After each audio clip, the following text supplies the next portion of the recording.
તમારું નામ અને હોદ્દો? ઇફ્તખાર યમની, મ્યુનિસિપલ કાઉન્સિલર, વોર્ડ નંબર 6. યામિનીભાઈ, નગરપાલિકાનું આજે બોર્ડ હતું, શું મગજમારી થઈ, શું તમારી માંગ?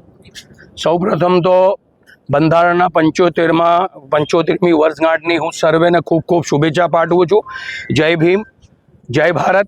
અને આપે જોયું, પત્રકાર મિત્રો હાજર હતા, ખંભાતની પ્રજા હાજર હતી. આજે આ બંધારણનું, લોકશાહીનું આજે ખૂન છે. એમના માણસો, એમના કાઉન્સિલરશ્રીઓ જ્યારે એમનો પક્ષ છોડીને રાજીનામું આપતા હોય, હાજર ના રહેતા હોય, અને એવા સંજોગોમાં એમને એવું લાગ્યું કે અમારી આજે આબરૂ જવાની છે, એજન્ડાના તમામ ઠરાવો જ્યારે મંજૂર થવાના નથી, એવા સંજોગોમાં લોકશાહીનું ખૂન કરી વિપક્ષને સાંભળ્યા વગર એમણે આ હોલ છોડ્યો છે. ખંભાત નગરપાલિકાના, હું આપના માધ્યમથી કહેવા માંગુ છું, ખંભાત નગરપાલિકામાં જેટલો ભ્રષ્ટાચાર આજ દિન સુધી 30 વર્ષમાં મેં આંકડો લીધો છે નગરપાલિકામાંથી, ઓછામાં ઓછા 4 વર્ષનો આજે આપને આંકડો આપું, છેલ્લા 4 વર્ષમાં 48 કરોડ રૂપિયા મંજૂર કરવામાં આવ્યા, અને એ એક પણ રોડ આજે સલામત નથી ખંભાત નગરપાલિકામાં. ભ્રષ્ટાચાર. અને આ કેવું છે, આ ક્યાંય આ લોકોએ જે રાજીનામા આપ્યા છે એ રાજીનામા પ્રજાના કામ માટે નથી આપ્યા, પણ ભાગ બટાઈ માટે આપ્યા છે. આપના દરેક સમાચારમાં મેં જોયું કે ભાઈ કોન્ટ્રાક્ટરોને એમની પરમિશન વગર રૂપિયા ચૂકવી દેવામાં આવ્યા, એટલા માટે એમણે રાજીનામું આપ્યું છે. પ્રજાના કામ માટે રાજીનામું આપેલ નથી. એમણે ફક્ત ભાગ બટાઈ નથી મળી એટલા માટે આપ્યું છે. એમનું જે રીતે કટોગે બટોગેનું જે સૂત્ર હતું એ રીતે એવું છે એમનું કે બાંટોગે તો સાથ रहेंगे, નહીં બાંટો તો અમે સાથે નહીં રહીએ. ખંભાત નગરપાલિકાના હું પ્રજાને આપના માધ્યમથી કહેવા માંગુ છું કે હવે જાગો, બહુ પાણી માથાથી ઉપર જતું રહ્યું છે. તમારા દ્વારા કાયદેસરની કાર્યવાહીની વાત કરવામાં આવી છે પ્રમુખ દ્વારા. એજન્ડાના કાગળો નથી પાડ્યા, કોરા કાગળો ત્યાં પડ્યા હતા, એ કોરા કાગળો મારા હાથમાં આવ્યા, એ કોરા કાગળો મેં પાડ્યા છે, એજન્ડાના કોઈ કાગળો નથી પાડ્યા. અને હું આપને કહું, આ ભારતીય જનતા પાર્ટીની જ્યાં જ્યાં સત્તા છે ત્યાં ત્યાં વિપક્ષને દબાવવાનો પ્રયાસ થઈ રહ્યો છે, અને એમાં અમે જરાય, અમને કોઈની બીક લાગતી નથી. પ્રજા અમારી સાથે છે એટલે અમે કોઈનાથી બીતા નથી. અમને અમારી સામે જેટલી ફરિયાદ કર્યું એટલી કરે, અમને બીક નથી લાગતી. મારા દ્વારા જે રાજીનામાની વાત કરવામાં આવી, મેં મારો રોષ જે ઠાલવ્યો મારા અંગત કારણોસર મેં ઉપર મોકલ્યું હતું, એ નામંજૂર કરવામાં આવ્યું, અને મને પક્ષના સૈનિક તરીકે હાજર રહેવાની ઉપરથી જે હુકમ કરવામાં, એટલા માટે હું હાજર છું અને હું છું સાથે. કાયદાના જાણકાર છો, તમારું રાજીનામું કાઉન્સિલરનું ખરેખર પ્રમુખને કાં તો ચીફ ઓફિસરને આપવાનું હોય, કલેક્ટરને શા માટે આપ્યું? કલેક્ટરને મેં રાજીનામું નથી આપ્યું. મને 3 ટર્મથી જ્યારે પક્ષે જ્યારે મને ટિકિટ આપી હોય તો મારી ફરજમાં આવે છે કે મારે મારા હાઈકમાન્ડને જાણ કરવી પડે, એટલે કલેક્ટરને જે લેટર હતો એ ઉપર મેં જાણ કરી અને એમણે મને ના પાડી. એટલા માટે હું આજે આ પ્રજાની વચ્ચે અને એમના પ્રશ્નો ઉઠાવવા માટે હું છું આજે પણ. 8 સભ્યોનું રાજીનામું ગઈકાલે મળ્યું છે. શું હતી સમગ્ર બાબતને સીધા તમારી પર ભ્રષ્ટાચાર નાખશે? નહીં, હજુ કોઈ મારી પાસે કોઈ રાજીનામું આવ્યું નથી. આવશે ત્યારે અમે જણાવીશું. ખાસ કરીને આજની સામાન્ય સભામાં જે રાજીનામું આપનાર 8 સભ્યો, એમાંથી 6 સભ્યો ઉપપ્રમુખ અને કારોબારી ચેરમેન સહિત આજની સભામાં પણ હાજર નથી રહ્યા. એ એમનો અંગત કારણસર નહીં હાજર હોય. એ તો અમારું જે ભાજપ પરિવારના છે, અમે જોઈ લઈશું. રાજીનામાના જે દસ્તાવેજો છે ઇન્વર્ટ થયેલા છે, શું હજુ મારી પાસે નથી આવ્યા. કોઈ ખતરાક છે અંદર તમે સમજાવવાનો પ્રયાસ કરશો એ લોકોને? ના, હજુ કશું મારે હજુ કોઈ વાતચીત કે એવું થયું નથી, કંઈ મારી પાસે આવ્યું નથી.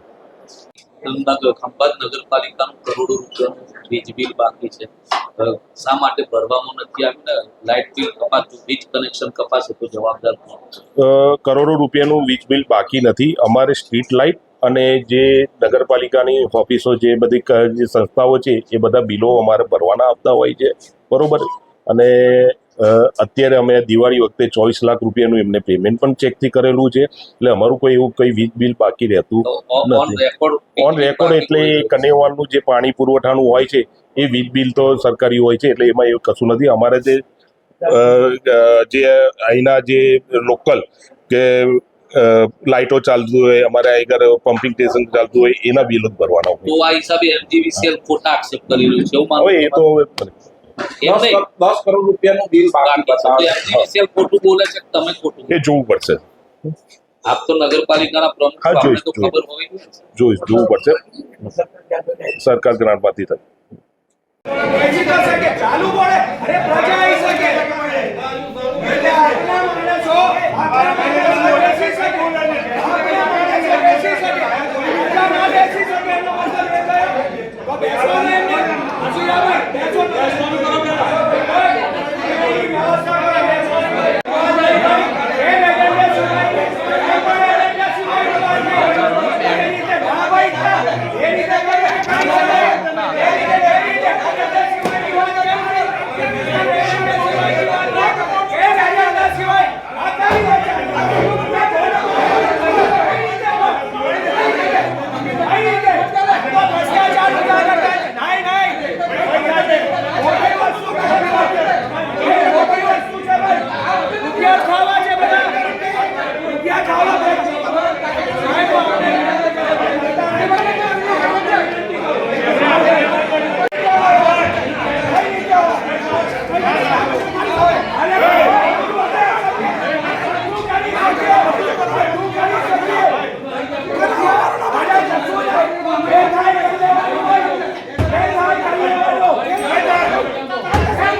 એમની કેબિનમાં ધરણા